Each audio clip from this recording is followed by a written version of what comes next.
We're heading into Week 11 of the Armchair Footballers League, so let's recap Week 10.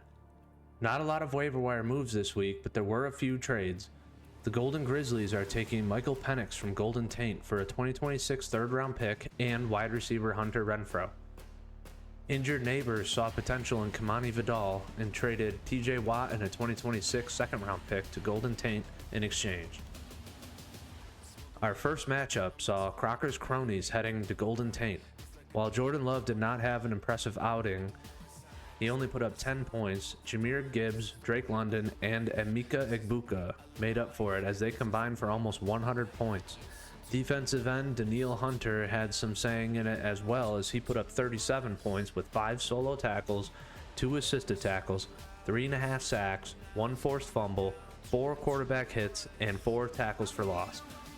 Golden Taint's team drops another one, bringing their record to 2-8, while Crocker's cronies elevates to 5-5.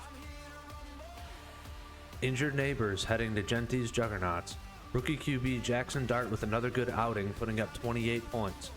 Jamison Williams and Chris Olave putting up 47 combined, and newly acquired running back Kamani Vidal putting up 18 helps Injured Neighbors keep the playoff train moving, as he's now won 4 straight. His team is catching fire at the right moment as he drops Genty's Juggernauts. The final score 174-149. Would have been a different outcome had Genty's Juggernauts started Will McDonald, as he put up 34 points on the bench. Only standout players for Genty's Juggernauts were Nico Collins and George Kittle, as they put up 45 points combined. Team 69 facing off against the new general manager of Dollar Free Agents, and it was a close one. Team 69 surviving off of Jonathan Taylor's MVP run this season, as he puts up 51.5 points to help Team 69 escape with a W, 144-139. Trey McBride for Dollar Free Agents continues to shine as he puts up 28 points, and the old vet Devontae Adams putting up 20. Team 69 is now at 6-4 on the season, and Dollar Free Agents is 5-5. Scum Daddies and Keep Spoley Great Again facing off. Matthew Stafford putting up 30.5 points, with wide receiver Juwan Jennings putting up 17 for the Scum Daddies, but the rest of the roster didn't come to play, as Keep Spoley Great Again piles it on, 166-104. Lamar Jackson, Kyron Williams, and Amon-Ra St. Brown were the top scorers for Keep Spoley Great Again, bringing his record to 7-3 and dropping Scum Daddies to 4-6. Jake's going to have 3 LOL facing off against the Golden Grizzlies, and this was another blowout as Baker Mayfield puts up 27, Josh Jacobs with 20 points on the ground, and rookie receiver Tez Johnson, the lightest receiver ever drafted at 165 pounds, helps get the W, as Golden Grizzlies star running backs Bijan Robinson and Christian McCaffrey were held in check, only scoring 28 points combined, dropping Golden Grizzlies' record to 6-4.